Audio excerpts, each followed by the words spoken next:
Good evening and welcome again to the show. That's our new opening where I'm sort of staring off into space. We're going to have to tweak that a little bit. But today is a very special day because today is Veterans Day, a day where across this country we honor our veterans. And we are uniquely blessed to have a real hero tonight with us in our studio. Tonight we're going to learn a lot about this young man. He went to Wilton High School. He played soccer on the Wilton High School soccer team, and then he went over to Iraq to defend our freedoms and our way of life. On this show, we talk a lot about politics and a lot about, you know, what's frustrating and everything. The only reason we have for the freedom to express ourselves is because there are young men like Nick Medeiros that's willing to go and defend our freedom in a far-off land. And that's just the beginning of the story. Nick Medeiros grew up, or he lived in Wilton, Connecticut. This is a local young man, and this evening we're going to meet his mother. We're also going to be joined by State Senator Tony Boucher. But before we go any further, we want to view an ESPN documentary about this young man and what his life has meant. So why don't we go to that documentary and then stay tuned, because afterwards we're going to have a chance to meet this young man's mother. Without telling his family, he enlisted in the Army. There's nothing you can do. He had made the commitment. You just hope that he didn't make a mistake and that it was the right thing for him to do. 8 months later, Private First Class Nick Medeiros was in Iraq and in combat.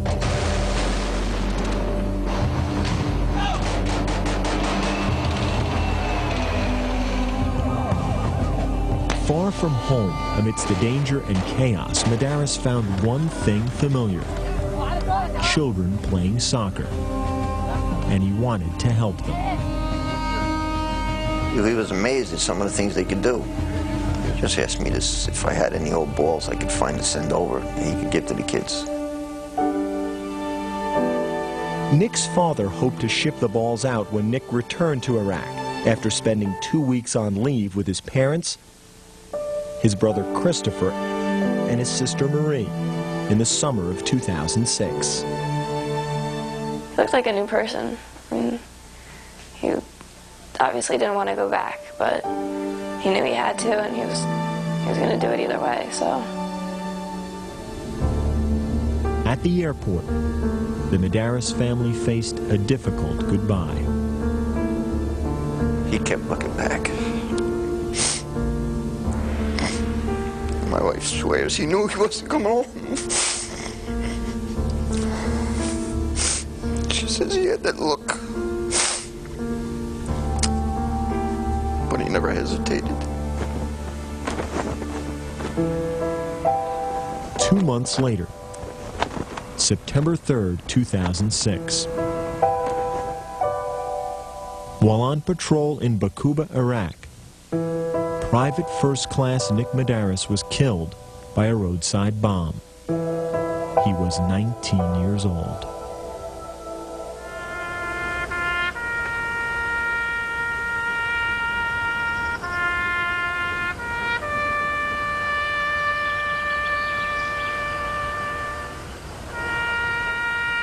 The casualty officer was a little surprised. He asked me who should receive the flag from the casket. Myself or my wife, and I told him to give it to my little son. Christopher held on to that flag. He was never going to let it go. A son and a soldier died, but his spirit would endure. Nick Medeiros' life was over, but his legacy was just beginning to take shape. The shape of a ball. It was his wish, and what else can you do but fulfill the wish of a guy who gave his life for you? Ken Dartley never met Nick Medeiros, but through a newspaper article learned of his love for soccer and his hope to bring a few balls to Iraq. Immediately, he approached the Medeiros family with an idea. The idea was to collect soccer balls, to put Nick's name on them, and send them to Iraq. There's a guy that I don't even know read something I said and wants to make, you know, Nick's dream or Nick's request into a reality. And it's hard to understand why someone would want to do that. A Korean War veteran, Dartley set up a simple net in front of American Legion post number 86 in Wilton. His hopes for the collection were modest. I thought, well, we'll wrap it up by Christmas and do whatever we got. I don't know how many we're going to have. Well, it began to grow. From the first few balls given by the Medeiros family themselves, the total started to climb. A dozen, 100, 500. It made me smile because I just felt like, you know, he's working his magic from wherever he is. So far, Kick for Nick has netted thousands of soccer balls collected from across the country, all destined for Iraq, all sharing one thing. His name is on every ball. So if they look at the ball and they see Nick Medeiros, what does that mean? Well, they had to understand that. That was the whole purpose, is to leave a legacy of Nick Medeiros in Iraq. September 29th, 2007, 7 miles south of Baghdad.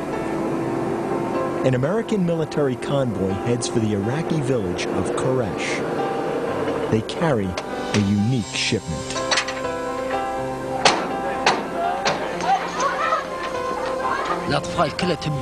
You would see all the children running behind the Humvees shouting, "The Americans are here! The Americans are here!" The children jostle to get in line, hoping for a gift. While they wait, they listen. We want you to understand how important these balls are. Each one of these balls has a fallen soldier's name on it that came to Iraq trying to help kids just like you. And then, 30 miles from where he was killed, soccer balls, each bearing Nick Medeiros' name, are given away.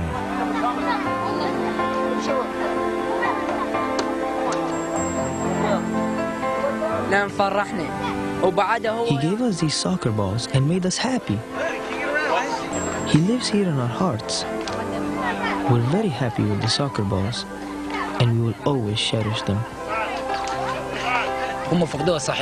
We would like to say to his family, it is true that he was killed and they lost him. But as far as we are concerned, he is present with the Iraqi children. And whenever they play soccer, they will remember him. I see those kids living in those conditions, and they look so happy. And Nick is there with them. You know, how can that happen? So far away, in an isolated place like that. Nick's name is there. What does that ball represent? It represents him. I mean, his spirit. I mean, his love for the game, his confidence. And hopefully it'll somehow transfer to those kids so they know that even though they're going through a really tough time right now, that there's always that game to help them get through it.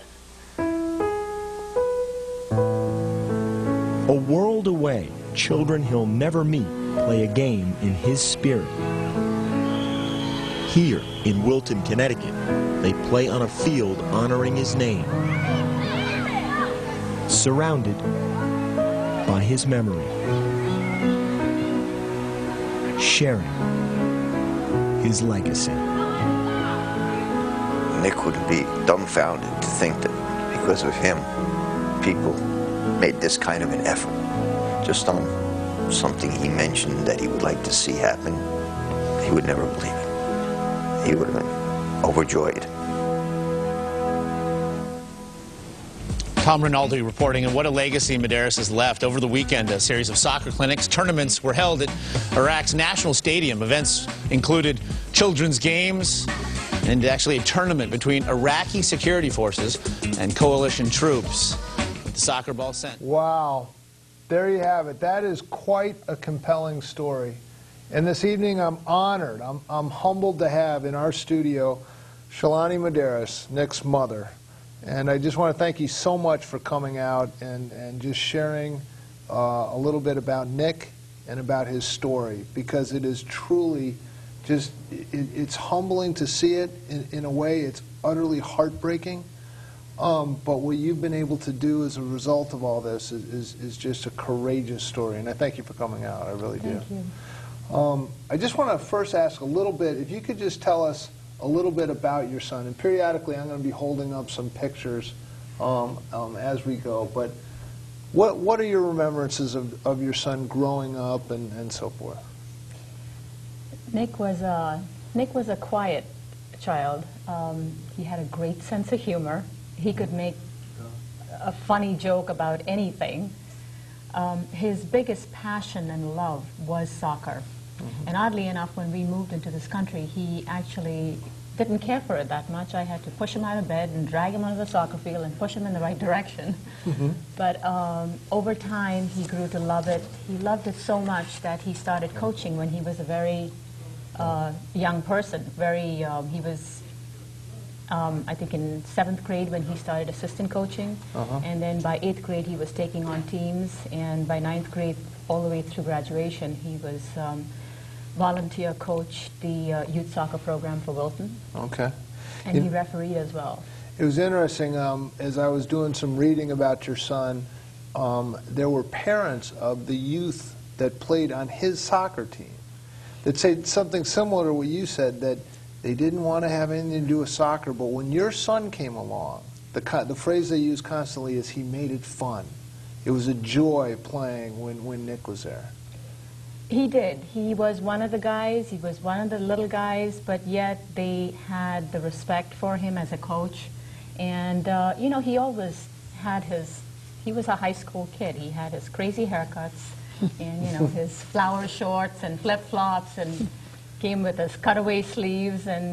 But he, you know, one time I actually asked him, because he was on the field and the game was going on, and I said, gosh, Nick, I said, you're not really, you know, coaching them. And he says, oh, Mom, he says, the coaching is only for practice. He says, now they have to make their own decisions and they have to do it themselves. He says, that's all part of the game and part of learning.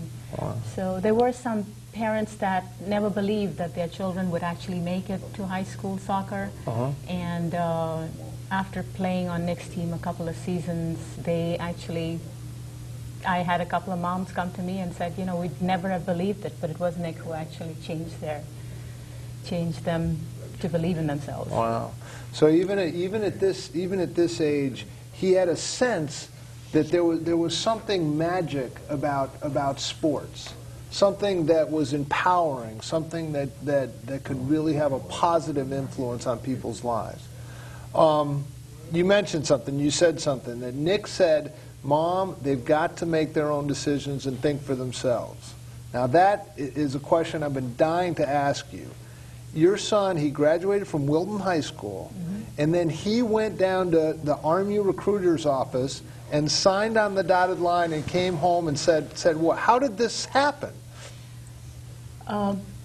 When he was getting close to graduating, we looked at a few colleges, and we had tours of UConn, and forensic science was actually one of the things that he was interested in. But there was something in him that I think he was searching for. He was searching for that brotherhood. He was a huge team player, and I think he felt that the Army was the place he wanted to get that experience from. He didn't tell me about it, but he did it. So he comes home one night, and you said, well, how was your day? And he said, well, you know, I went to the deli this morning and got a roll and coffee. I signed up for the Army, and hey, how are the New York Giants doing? Something like that? No, actually, it was more on a serious term. He came to us, and he basically told Bill and me that, you know, that's his decision. He wanted to do this, and then quickly said that I have done it already. So. Wow. Well, did he ever talk about what motivated him to want to go into the military? Did he say, was there any compelling reason? It was, Nick was a very, it's like I said, you know, he was a very team-spirited kind of person. He believed in that camaraderie, that brotherhood, and that's how he played on the soccer team as well. I think that was really his big motivation, was to share that for the greater good. So he signs up for the military. He ships off to Iraq. What were your thoughts when you saw your son leave for the first time?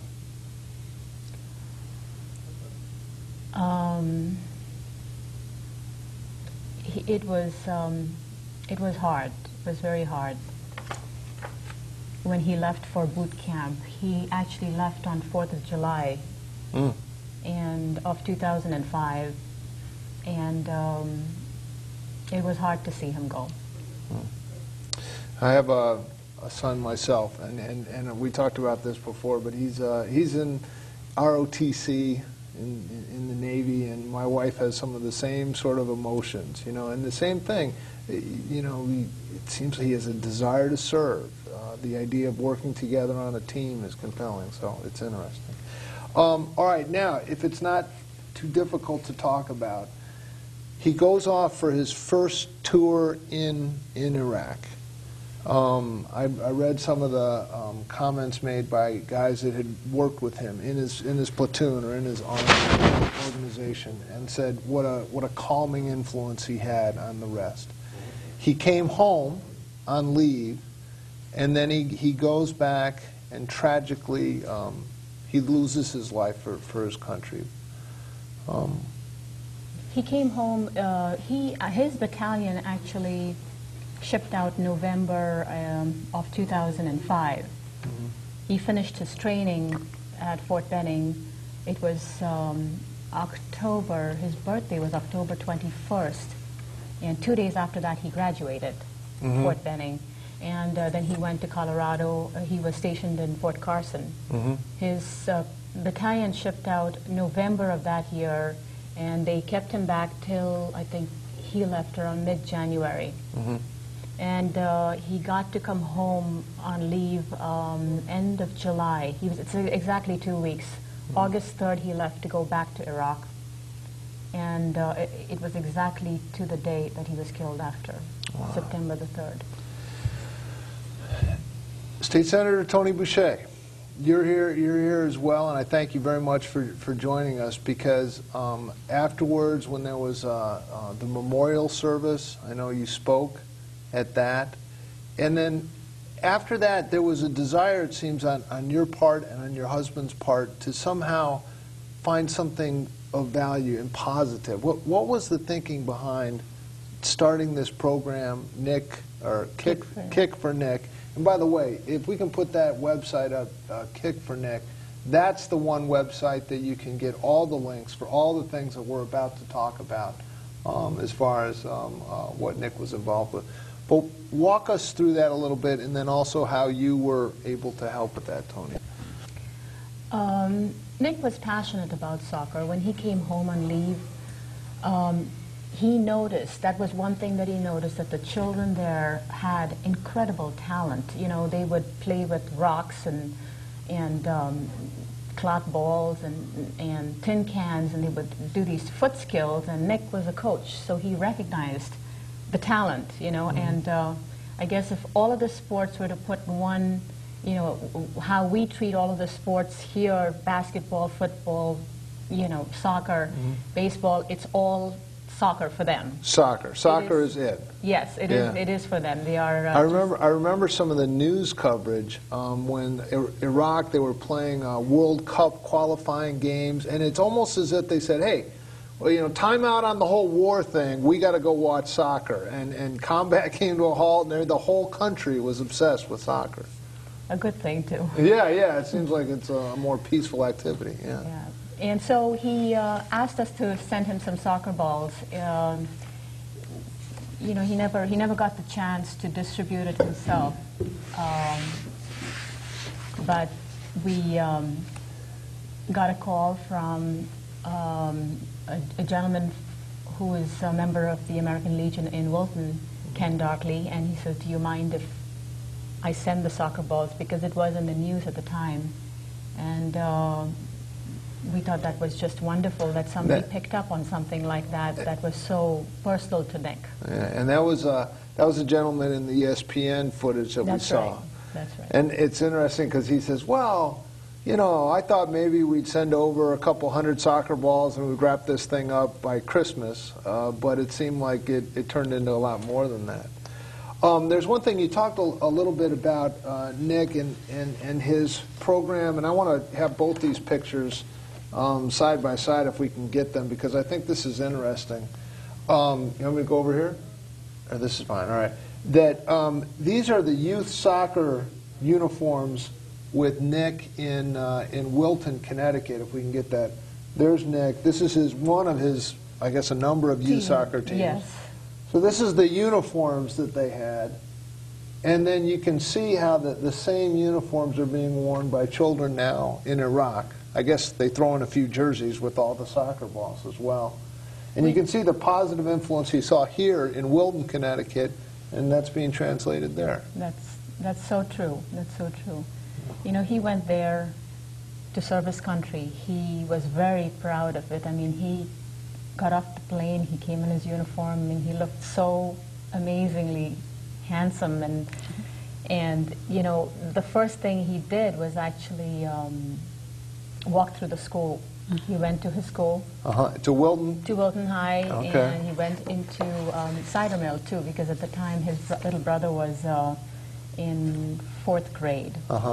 And, oh, you should have seen Christopher's face. It was all lit up, and, you know, he was... Because his brother was a returning war hero. He was my big brother. Wow. Nobody could touch Christopher. And was he in uniform when he went to... yes. To that, wow. That's incredible. Okay. State Senator, by the way, congratulations on your victory. Thank you. I have to just chime in here to express a community that was literally in mourning when this occurred. And the depth of the sadness in that community could be felt. It was palatable, and wanted to, I think, the entire community wrap their arms around Shalini, Bill, and the entire family. And in a way, their strength and fortitude was so remarkable in that they actually many times provided support for the actual community members that were having such a difficult time with this. And I think Ken Dartley was expressing a desire to somehow do something, something that would express that sense of sadness and mourning, and to do something positive. And when the family was receptive, they were surprised. And as you mentioned, a couple hundred soccer balls turned into 32,000 soccer balls, and not just in our local community or in Connecticut, but all over the country, and even, I guess, outside of the country, where it's inspired so many families. When a parent would have to experience a tragedy like this, most would not have the courage to come forward and do something like this in such a monumental way. And later we're going to be talking about another project that Shalini has taken on for the betterment of wounded female soldiers coming back from Iraq and Iraq and Afghanistan. So I think this has been, they have been a model for us, a role model of such great strength, of inspiration, of patriotism in this country, as I said. And for that, I couldn't be more proud to be here with Shalini, to call her a friend and a member of our community that's doing so much good. I mean, the courage and the strength that you are showing is just, it is so commendable. It is really inspirational. I was just having dinner with my wife tonight, and we were talking about you. I was going through all this, and she actually went on the internet and researched that. And I said, what would you ask? What would you ask this woman? And she said, just how do you deal with the pain and the loss? And is part of this working with these programs, is that part of helping to deal with it?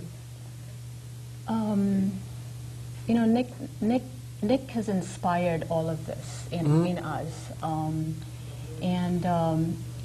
There was so much goodness in him.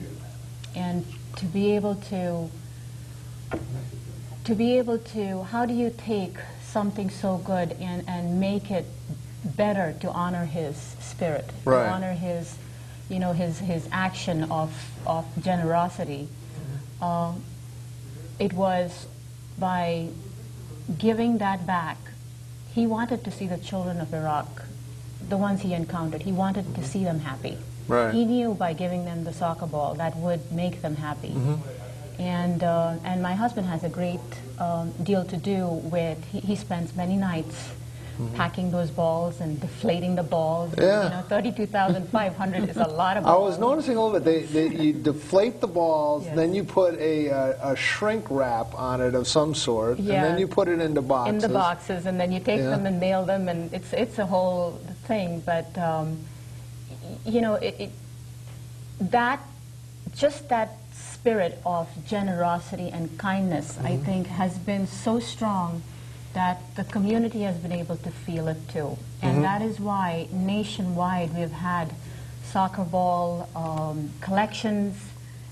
We had one gentleman who was, you know, he was on death row, and he saw the ESPN show, and he said, if the last thing I do is I'm going to send you a soccer ball. He wrote us letters. So it inspired people from, you know, all walks. We had 5-year-old twins from, I think it was Minnesota, and the father said, I have never been more proud of my children because that's all they wanted for their 5th birthday. Was soccer ball, so that they could send it to us, so that we could send it through the troops to the children of Iraq and Afghanistan. I mean, in my just little research, I started keeping track. There was the young kid in Phoenix, Arizona, who your sister-in-law was there, and he took it upon himself to start this. Phoenix, Arizona, Norwalk, Connecticut, South Carolina, Pennsylvania, in Louisville, Kentucky. I guess there's a professional Louisville men's soccer team that had a, you know, bring the soccer ball to the game night there. Yeah. And that, I mean, this has taken on a life of its UConn own. did a big one too. The Danbury High School actually just most recently, last Veterans Day, collected over 1,000 soccer balls. Wow. And so what's the grand total? What are we up to so far? We're 32,500 now. Wow. I mean, is there any end in sight, or is this how's the state government getting involved in some of this? Well, actually, not so much in the soccer balls, but certainly one of the biggest priorities that Shalini has had, and that is the Female Soldiers, Forgotten Heroes. That is another tremendous program that we have partnered with Homes for the Brave to establish a transitional housing program for female soldiers who are coming home homeless. Right. And this particular program we've actually gotten a house. Okay. And we're going to be closing on it at the end of this month. And it will house 15 individuals. It has accommodations for 5 women with children under 2 years old. Okay. And 3 beds that are handicap modified. Excellent. And the unique part about this program is that it is 100% the community is involved with it. And Kick for Nick Nick's soccer program is what inspired us to get together and join up with this organization. Okay. I want to just go through some of these too. Al, if we can get some of these. The name of the program is Homes for the Brave. Now, this particular home is located in Bridgeport. In Bridgeport, yes. Okay. And again, if people want to donate to Homes for the Brave, if you just stay right there, because maybe you could give us some statistics. How many veterans from the wars in Afghanistan and Iraq are female that are coming back? Because this is rather unique. It is. It's a very unique phenomena, having so many. This is the first conflicts that we've had so many women join the military, and they're volunteering to join the military. You know, they are going into extreme climates in the Middle East, extreme in many ways, culturally too. And when they come home, you know, there is not enough accommodations to support what they need. When there isn't enough support and unique. I mean, when you have a lot of Veterans Association for males, like you know, Foreign Legions and Veterans of Foreign War, which obviously have females in them alone. Right. But there was a special, I don't know if you saw it on 60 Minutes a couple weeks ago. Did you see the one I'm talking about? I did, yes. Where they had the homeless sort of I don't know. Gathering out in San Diego. It is just heart-wrenching to see it is. these citizens. And by the way, we went over this. There were 41 citizens of Connecticut that have lost their lives in both Afghanistan and Iraq in the most recent Well, we have one. had just a little under 6,000 that have perished in Iraq and Afghanistan, over 41 from Connecticut alone. But that's not counting the wounded or those affected. It can be up to 40,000 just in Iraq, and I can't tell you the countless in Afghanistan. And you have to remember that not everyone has wounds that you can see. There's a lot of post-traumatic stress that occurs that makes it very difficult to reacclimate yourself to a normal life. What's even more difficult this time around is that so many are National Guardsmen and women. And they come from a regular job, an everyday job, not straight from the military. So when they return, they're not going back into a family, a military family, or on a base where many other families have experienced the same and can give each other that kind of support. They're going usually into an environment where no one can really comprehend all that they've been through. And women in particular, as was just mentioned, they have a difficult job, leaving family, oftentimes children as well, but when they get to this particular type of culture, their role as a soldier is often not accepted either by the Allies or by the enemy, and the fact that they're even in uniform is perceived as being very negative. So they have a very difficult time of it, and for Shalini and her family to take this on has been, again, another remarkable, heroic endeavor that is producing real results and is being successful to address a very serious problem. Hopefully a model for other states to follow as well. Now, is the state government getting involved? I mean, Tony, you've got a lot of juice up there in Hartford. You are a state senator. You can help out. This is something good. Is the state playing a role, or is this all private donations? Well, I think the Department of Veterans Affairs have been very supportive. I know there's been a lot of exchanges with them. I know that Shalini has had a lot of dialogue with them, and I think they've attended a lot of our fundraisers as well. Yeah, and you know, a big part of this program, really, this is a $1.3 million project.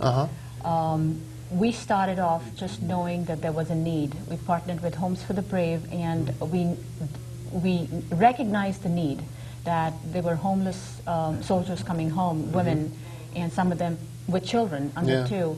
And there was really not enough accommodations for them. We started off with knowing that we were going to try and apply for a government grant, which is the VA per diem grant. Right. And we had to match 40% of their 60% in private funds. Okay. So we started the fundraising. Really. Hold on, 1.3, they get 60, we get a match 40? We had a match 40%. Okay, so you're looking to raise close to $500,000. Yes. Okay. And in about 2.5 years, we have done it. Wow. We have, you know, Homes for the Brave had some funding already. We put in the rest of the funding with our private fundraisers. Right. And we have our little committee that we put together. It was just word of mouth. And then the community started jumping on board, because not a lot of people know that there are so many women being deployed. I mean, it's definitely something unique. I mean, it is. You know, you have the homeless shelters for men and things like that, but it's definitely unique. I mean, I can only imagine the care and the anxiety if you have children at home and you're shipped off to a war zone, for goodness sake. I mean, Absolutely. It just must be incredible. But it's great because also the community is showing a caring that it's not just about a roof on somebody's head. Right. You know, it's really showing that you're caring about those individuals that are coming back, that have wounds, that have issues that need to be addressed, and it's not about a shelter, it's really about a home. Right. And a lot of our challenges was establishing it in a residential area. So we went through 4 properties. We went through many late nights in zoning meetings. Oh, wow. And rejected and finally we came through with not only the funding but also with our zoning in Bridgeport, and the house is going to be established in Bridgeport. Wow. It's so true. The organization encountered, and we had many long discussions about how difficult it is to get affordable housing in a community approved, and to put a shelter for the homeless, even though they may be coming from a war zone, is also very difficult. You run into residents, neighbors that may be concerned about having that in their neighborhood. They're worried about the price of their homes being reduced. And you get the typical reaction that you might in many communities. And the determination and the perseverance and the compelling story and having Shalini in front of this issue was greatly improved their chances for success. Wow. And I have to also tell you that Connecticut is one of the few states that actually has gotten some national attention due to projects like this. And I belong to a National Foundation of Women Legislators, and they chose 4 or 5 states to get federal funding directed, and on programs such as this, in Connecticut was one of those chosen. I'm proud to say that. Wow. And we're going to continue to work on that. In fact, I'm going to a meeting just next week where they've made me chair of the Veterans and Healthcare subcommittee for that particular group. This is what we expect of our state senator, Tony. I mean, we went out there and put those doggone lawn signs out everywhere so you can, you know, Well, I'm do stuff happy like to do this. it. And besides, it makes you feel good when you're able to pursue a project that is so worthy as this. And again, the inspiration behind it is sitting right here next to us. It's the whole community, I have to say, that has jumped in. We've got a great committee, and a lot of why we got our funding from the VA, the per diem grant from the federal government, is the community involvement. They see how strongly the community wants it, and they are involved with it, and that's the way we want it. We want it to be. We want people to take complete ownership of this program. You know, show that they care. I just want to thank you so much for coming in and just sharing a little bit about the story of your son. Again, Nick Medeiros, local young man, Wilton High School soccer player, went off to defend our freedoms and allow us to live free. Tragically was cut down in the youth of his life, but out of this, there have been this program where there's this international Kick for Nicks, or kickfornicks.org. And by the way, that's the website right there, kickfornick.org. Look at that, kickfornick.org. Go there. There are links that will also link you to the Home of the Braves. Homes for the Braves. Homes for the Braves. And please donate. I know this show goes into some homes that has some extra income. And we just ask you to get online there. These are tax-deductible donations, and this is something local. This isn't some far-flung charity. This has happened, a tragedy that happened to a local family, and they're doing something about it to bring life out of this tragedy. But I just want to thank you so much for coming in. Really, I really appreciate it. And Tony, thank you for coming in too. Well, this young man's life lives on through the good works of his family. Yeah. And that's truly a testament. So he's still with us in all of these good things that are happening. Thank you. We're going to take a quick break, and then we have some other footage, so stay tuned, and thanks again. Thank you. Thank you.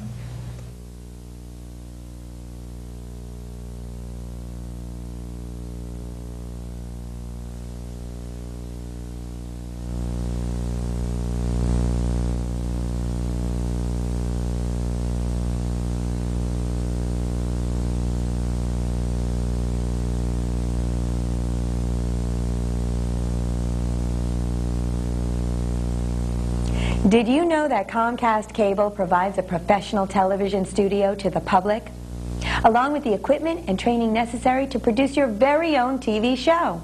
And best of all, it's free. So what is public access? Public access is people sharing ideas. People sharing information. Sharing the environment. Sharing music. Sharing dreams. Public access is people sharing education, art, politics, resources, people sharing civic pride. Public access is people sharing fun. Public access, it's people just like you and me. For more information, contact your public access studio.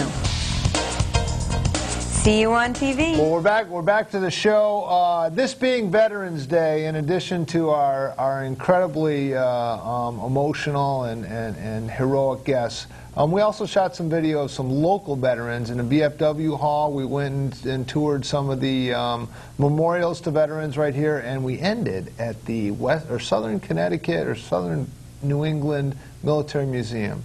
So we're going to roll some of that tape, and then we'll see you next week as well. But let's go to the videotape. Being Veterans Day, we're here at the American Legion Hall, Post 100 here in Bethel, Connecticut. This hall in itself is a shrine to fallen heroes from many wars going back to First World War, Second World War. We're here with a very well-known personality in this area, Dan Gaeta. I appreciate you taking a moment just to talk to us. If you wouldn't mind, just briefly, you talked about this guy who's a Congressional Medal of Honor winner. That's Bethel's own Sergeant Major Sonny Kellogg. And I wish we had some of the more senior members here to tell his story. But he is one of the heroes here in the state of Connecticut, and he's one of Bethel's finest. In this room represented, how long has this particular Legion Hall been here, and what wars are represented by the veterans here? Now, we got a whole count over there on that board. Pete, can you hand me that sheet there? There's a whole count. Tulio, you know how long? 51. Since 51, approximately. 1951. Yeah, let me grab it. There you go. Here's a breakdown. We've got 45 World War II era veterans, 55 Korean War veterans, 101 Vietnam-era veterans. Lebanon, Grenada, we got 2, 3 Panama, 5 Persian Gulf veterans. They got 3 we're calling unknown and 3 that are honorary. Wow, all from this post here, From just this here, post. right here in Bethel. Yeah, we have 217 members here. Now, as a veteran, I understand you served in Somalia. Yes. And some other places. What are your reflections on a day like today, Veterans Day, on your reflections on what you've done, the cost of freedom, and so forth? Gratitude for those that served before me, and a great deal of gratitude for those that are going to be serving after me, protecting my family. Yeah, you know, sometimes I think, well, you've been involved in politics and stuff like that. You know, we go on and go into politics and do this and have our freedom and plan our vacations and build houses. All of that is under a protective umbrella that's provided by the veterans. Absolutely. Yeah. Well, this evening on the show we have a mother of a fallen hero, Nick Medeiros, who unfortunately passed away in Iraq. I told you a little bit about Nick. I was just wondering if there's anything you would want to say for Nick and those that have gone after you in the service and paid the ultimate price. There are organizations like the VFW, the American Legion, and other various veterans organizations that are here for those veterans. We're here for the families. It's important that we all stick together after our service. There's a great deal of camaraderie that continues to exist between the veterans. I'm one of the youngest veterans here in the post, and I look at all the guys, even the ones upwards in their 70s and 80s, I still see them as the 19 to 21-year-old that I was when we served. So the veterans organizations do a lot to continue to honor the service in the country. Well, we talked a little bit about, in Nick's memory, they have an organization that distributes soccer ball. It was one of the loves of his life. In addition, they've established a home in Bridgeport for fallen soldiers, some of the female soldiers that have come back and haven't necessarily been embraced, and having a little trouble adjusting, so they have a home in Bridgeport for them. And I think it's that kind of attitude. The whole veterans community is so impressive. Absolutely, I agree. Yeah, well, thank you very much. I appreciate you taking the time, and I appreciate you letting us in this sanctuary to what you guys have done. Appreciate it very much. Welcome. Thank you. Heroic veterans, Tullio Bellardinelli, a man of some note here in this town, and you served in the Navy between 1955 and 1963. Right. And can you tell us a little bit about your boxing career in the Navy, of which you're, of course, famous for? Well, I was undefeated heavyweight champion of the 6th Fleet from 1955 to 59, when I left active duty and went into the reserves for 4 years.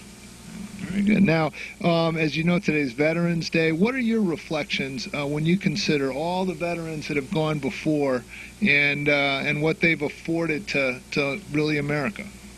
I was very fortunate to come back home, and a lot of them didn't. I was very happy to serve my country. We have on the show this evening, there's a mother of a young man from Wilton, Connecticut. He played on the Wilton, Connecticut varsity soccer team.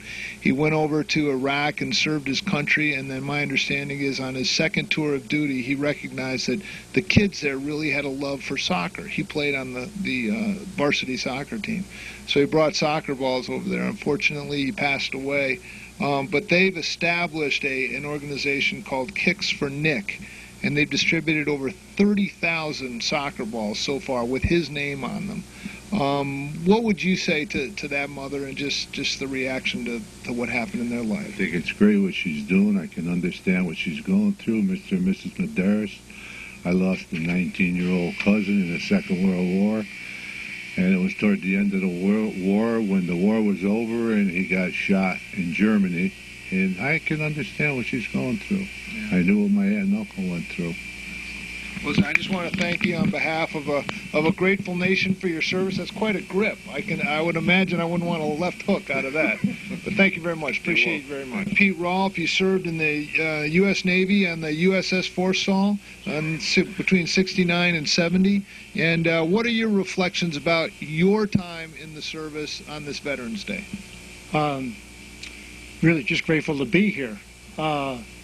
It's a bittersweet time, more sweet than bitter, but we have a great organization here, a lot of camaraderie, and now, what do you think? Do you think, as people go about their day, right now we're in two hot wars in Afghanistan and Iraq. We have men and women in harm's way. Do you think enough credit and attention is paid to veterans and those that are in the field right now?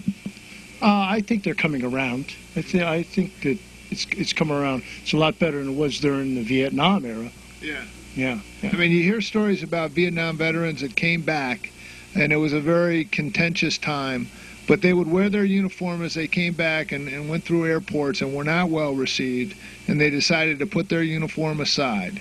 And it seemed like there were some pretty deep wounds from that era that only now are beginning to heal. What are your thoughts? That's true. If you see a veteran today, not so much from Isaac, but you see young men serving today, go up and say, thank you for serving. Yeah. They'll appreciate that.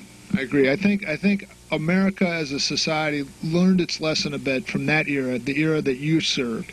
And now when returning veterans come back, I think they're given their due respect. So appreciate your service as well. Thank you. Thanks a lot. And thank you for letting us come in this shrine to other veterans as well. Thanks for the time. Okay, we're here with Tullio, and on the way out, we're just absolutely intrigued by some of the memorabilia they have, and Tullio's going to give us a guided tour. Right here, there's sand from Omaha Beach. And this right here? Right there, that shows you pictures and whatnot. Right on the jar. And over here is some shells from Germany. Some shells here. Right here is machine gun shell. And we got a bayonet here. This is a relic. Now, what era would that bayonet have been in? This would have been the Second World War. This bayonet. Wow. It don't even come out, it's rusted in. There it goes. And you would attach that to the end of the rifle? Right. And when you heard an officer say, fix bayonet, you knew you were in trouble? That's it right there. Okay. Hand-to-hand combat. And then we got some hand grenades here. Naturally, they're not live. That's good to know, good to know. Or else I'd just pull the pin and throw it. Yeah, this is an old U.S. Army holster right here. And you can tell that wasn't for a 45 either. Right, Danny? Yes, sir. And these are some pictures after World War II? Them are some pictures of some, probably some Germans they captured and whatnot here. And the flag that they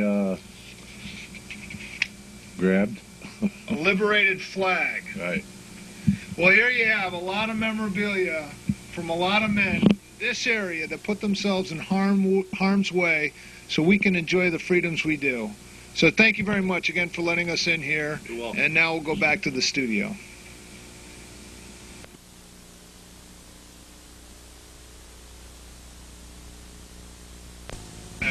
There's a rich tradition in this area, Bethel and the surrounding areas, of honoring the war dead. We're here in the town square with a monument to the World War I era veterans. You see the rifle, the hand grenade that we just saw at the American Legion Hall, fixed bayonets. And Bethel Patriotic Association put a wreath there today. Now here we are in Danbury.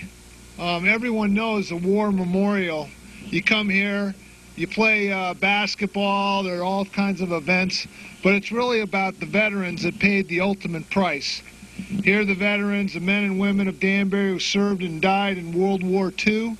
In memory of those that departed, heroes always. This is the Korean War. The war to end all wars. That's what they called World War I, 1917 to 1919. The Vietnam era war, and we're going to go take a look at probably one of the best statues of a Vietnam memorial in this area. And then the honor roll, those who served, erected by the Danbury High School Alumni Association in honor of the members who answered the call of our country during World War II. Today is the day for vets, and there's one that was left here. It looks like it was maybe left here, but a photograph that was left, it looks like it's World War II era. These are our local veterans, and today is the day to honor all of them. Some have called the Korean War the Forgotten War, but they haven't forgotten about the veterans that served in Korea here in Danbury. This is one of the newer monuments that they have. Korean War, 1950 to 1953. It's interesting. Sometimes on the show we'll show a satellite nighttime photograph, a satellite picture. North Korea, desolate, controlled communist society. South Korea, open and vibrant and full of life. A free market where people are free. They're free because of men that served over there, and we thank them today. Well, on Veterans Day, we're here with David. And David, you have two rambunctious young men, and I'm just wondering what Veterans Day means to you and the sacrifices that have been paid. For me, my father served in the Army in Korea, and my family was involved up in Rhode Island with the production of torpedoes at the Naval Torpedo Station. So I want to show something to my children, and this place is a great nearby resource. And you can see that they're going crazy climbing around here, and they can see that this is, I think this is a visual of what it's all about. Yeah, and I think from one generation to the next, what are you trying to instill in your young sons regarding the military and what it means and honoring those that have served? I didn't serve, but I'm trying to instill in them that there's a need for service and that need's never going to go away. Well, listen, thanks a lot. Thanks for letting us intrude on you. Happy to be here. You know, just walking around these areas, there's such a heritage of veterans that have served. We're here with Antonio and Antonio Sr., and you served as a Marine, is that true? Yes, sir. Well, thank you very much. Appreciate your service. From 1976 to 1980. Best 4 years of my life. I mean, served my country, but I also learned pride, discipline, respect for others. So the military is the place to go if you can't go to college. You know? But now in the military, you need a degree to get in there, so it's a great opportunity. If you want to see the world, I mean, I went to the Philippines, Taiwan, Taipei, Mount Fuji, Barcelona, Spain. I went all over the world, and I truly enjoyed it. And I'm trying to teach my son the history behind the military, how our forefathers fought, and the pride you should have and respect for the soldier. So it's his Eagle Project, AJ. Yeah, tell us a little bit about what you're doing. All right, I'm doing my Eagle Project for Boy Scouts. I've been working on my Eagle for about a month and a half, and basically what I'm doing is painting this tank, this West German tank from the 50s, and just restoring it. All right, now this is a West German tank, the 1950s, so if I do my history right, we have beaten them in World War II. So we allow them to have tanks, but we want them like kind of small and not too powerful. Yeah, as you can see, there's there's no barrel because there's nothing there. Okay. But yeah, I'm just working on the cross right now, as you can see on the other side also, and just trying to get it done before I turn 18. Well, listen, thank you very much, and you should be proud you're an Eagle Scout. Have you considered joining the Marines? Possibly after college. Well, thank you very much. Appreciate your time. Thanks a lot. Thank you. Museum of Southern England. Sam Johnson has been kind enough to give us a guided tour. First of all, how long has this museum been here? We're actually celebrating our 25th year. Wow. Now, we haven't been open to the public that long. We opened to the public in 1995 on Veterans Day. Excellent. Well, today we're doing a show on all veterans. We actually have a mother of a student from Wilton High School who unfortunately passed away in Iraq. She's on the show tonight. But we want to just honor our veterans and the service. And there's so many veterans in this area. Is that how did you begin to acquire? We've already walked through and seen some of the hardware. How does the museum acquire that? That's what's really interesting about the place that makes it very unique is we have assembled a gigantic amount of equipment, as you saw. Yeah. Very unique. Again, now they came from all over the world is the best way to explain it. We have stuff from foreign nations like Switzerland and the former Yugoslavia, and we have stuff that came out of collectors' garages. I mean, so you got to imagine the whole spectrum. Right. Now, we're inside the museum, obviously, and you're going to tell us a little bit what we have here, the different gear, and what year and era it represents. Sorry to cut away from that military museum. Go see it. You know where it is. It's right out near the mall. It's really pretty interesting stuff, and you'll get your $4 worth. Tonight's show was about veterans, a local veteran here from Wilton, Connecticut, who paid the ultimate price. And all of us here at Comcast Studios, just want to say thank you, thank you, thank you to all the veterans that have served and all those that are in harm's way even right now. Thank you from the bottom of our heart. If you missed this show or you want to watch it again, it'll be on tomorrow from 2 to 3.